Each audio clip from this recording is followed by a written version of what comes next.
Caneladas de Segunda, com o Flávio Soares. Muito bem-vindos, ouvintes! Eu sou o Flávio Soares e essas são as minhas caneladas de segunda para o site ganhador.com. No programa de hoje nós vamos falar sobre a quarta rodada do Campeonato Brasileiro que aconteceu no último final de semana. Então segure-se nas suas cadeiras que a baixaria já vai começar.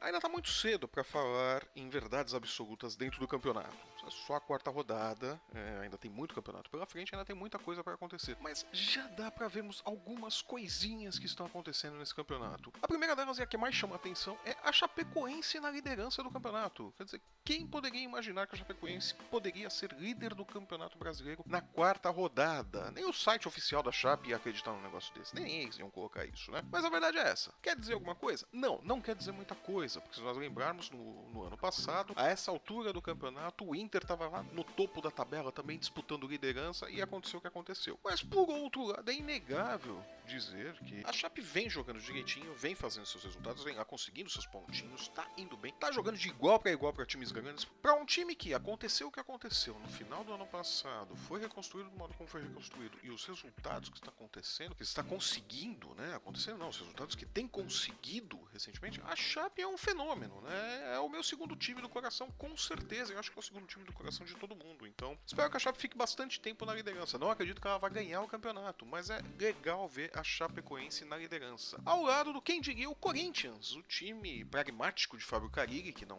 sofre sustos na defesa e goleia por 1-0, tá lá com seus 10 pontinhos na liderança do campeonato junto com a Chapecoense, tá na vice-liderança por uma questão do saldo de gols, a Chape tem um gol a mais, né, que novidade, qualquer um no saldo de gols vai levar do Corinthians, só ganha de 1-0, né, mas estão lá os dois dividindo a liderança da competição, o Corinthians bateu o Santos nesse final de semana, no sábado, lá na Arena Itaquera, fez 2-0, goleou por 2-0, foi um absurdo, fez 2 gols num jogo só, que absurdo, que disparate, nem o Santos esperava isso, e como resultado, o Santos demitiu o técnico Dorival Júnior, o técnico que era o mais longevo nos times grandes do Brasil, estava no Santos desde julho de 2015, o Dorival Júnior foi demitido no sábado, terminou o jogo, já foi chamado lá pra Vila Belmiro, apesar do bom relacionamento que ele tinha com o presidente do clube, o Modesto Roma Júnior, e com o bom relacionamento que ele tinha com os jogadores também, o vestiário estava tudo muito tranquilo e tudo, mas chegou-se, né? Chegaram todos à conclusão de que era hora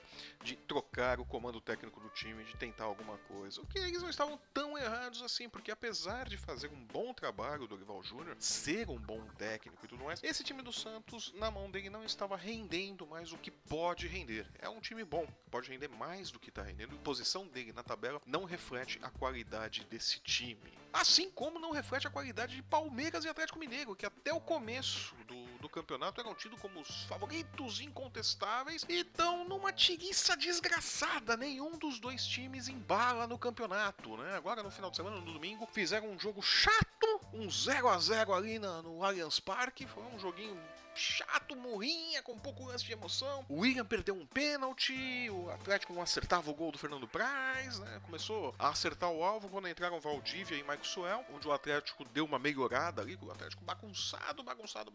Mas a verdade é que os dois times estão patinando, estão lá embaixo na tabela, o Atlético está na zona do rebaixamento, se o campeonato terminasse hoje, todos os Atléticos estariam rebaixados, né? O Mineiro, o Goianiense, falei certo de novo, editora!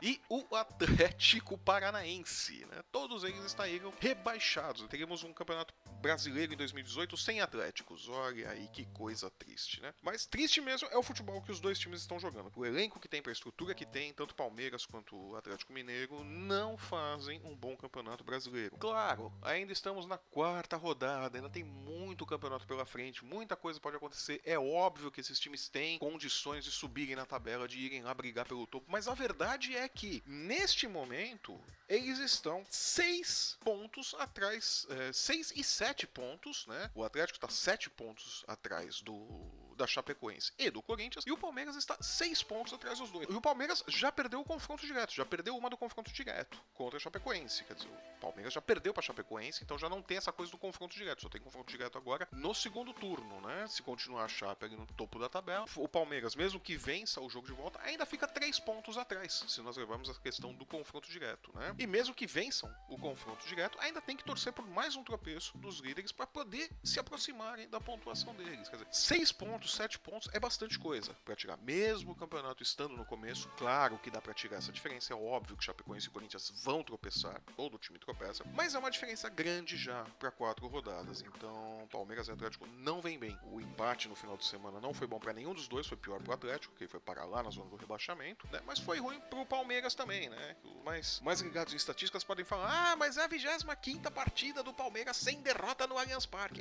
Mas não tá ganhando como ganhava antigamente também, né? Ficar empatando também não resolve nada, né? Tá aí o resultado, Palmeiras lá embaixo, né? Meio parte de baixo da tabela, parte de baixo da tabela ali, numa posição muito ruim. Quem está numa posição boa não são líderes, mas também não estão uma desgraça total. Então, Grêmio, Coritiba e Fluminense. E não são líderes porque tropeçaram, só por causa disso. O Coritiba perdeu um caminhão de gols contra o Santos, acabou perdendo aquele jogo lá, que lhe custou hoje a liderança do Brasileiro. Se tivesse vencido o Santos, o Coritiba estaria com 12 pontos, seria o líder do campeonato. Mesma coisa o Grêmio, que colocou um time reserva para enfrentar o Vitória na semana passada, estava se poupando para a Copa do Brasil, para o jogo contra o Fluminense, perdeu aquele jogo lá com a garotada, não fez a pontuação, não teve esses 3 pontos. Se tivesse entrado com o time titular, se tivesse vencido a partida, o Grêmio também estaria na liderança junto com o Coritiba com os mesmos 12 pontos. E o mesmo vale para o Fluminense, que também estaria ali no topo da tabela com 12 pontos se não tivesse inesperadamente perdido aquele jogo, o jogo do final de semana passado para o Vasco, né? Ninguém imaginou que o Vasco pudesse ganhar do Fluminense ali, né? Eu pelo menos não imaginei. Achava que o Fluminense, apesar de todos os problemas, tinha um time mais estruturado que o Vasco,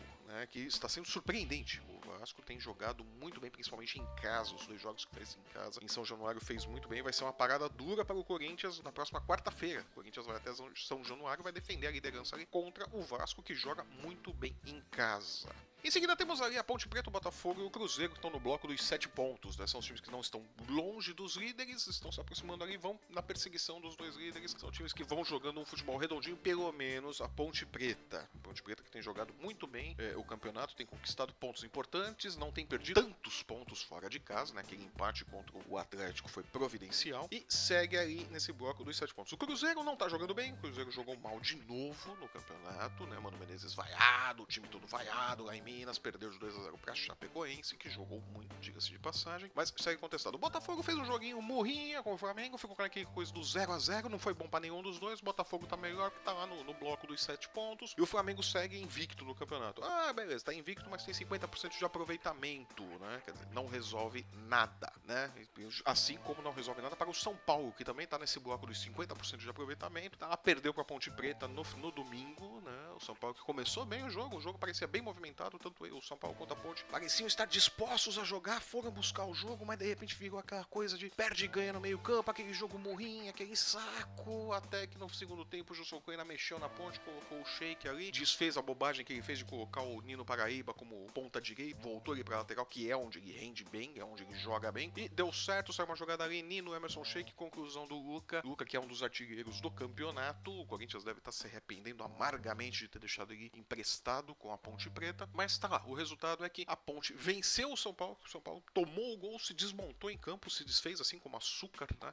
Você joga água em cima do açúcar, era o São Paulo ali se desfazendo no campo. Então segue ali com 50% de aproveitamento, não tá nem mal nem ruim, mas é pouco pro São Paulo, que tinha grandes sonhos, né? E daí pra baixo vem aquela coisa do Oba-Oba, né? Você tem o Bahia, tem o Santos, que era um dos favoritos, também apontados um dos favoritos, tem o Atlético Mineiro, que tá lá embaixo, tem o Vitória, tem o Atlético Paranaense, o Atlético Goiano, quer dizer, aquele pega pra capar. Claro, ainda é muito cedo, 4ª rodada, agora tem rodada no meio de semana, amanhã, na verdade, já tem rodada, já tem time jogando amanhã, na quarta-feira também já temos jogos, então tudo isso pode mudar até quinta-feira. A gente não sabe na quinta-feira quando nós voltamos com mais uma edição do nosso Caneladas de Segunda. Mas a verdade é que tem time que deveria estar rendendo muito mais e não tá rendendo. Tem time que ninguém apostava nada e tá no topo da tabela. Esse campeonato tá ficando muito divertido. Vamos ver como que termina a rodada na quinta-feira, quando nós voltarmos com as nossas Caneladas de Segunda, comentando a rodada do meio de semana. E por hoje é só. Espero que vocês tenham gostado do nosso programa. Curtam nossa página no Facebook, sigam-nos no Twitter, assine o nosso feed, receba os nossos podcasts todos os dias, dê o seu joinha, deixe seu comentário, diga se gostou, se não gostou, o que não gostou, o que tá bom, o que não está. Deixe-nos saber a sua opinião e obrigado pela sua audiência. Eu sou o Flávio Soares e essas são as minhas caneladas de segunda para o site ganhador.com. Até quinta!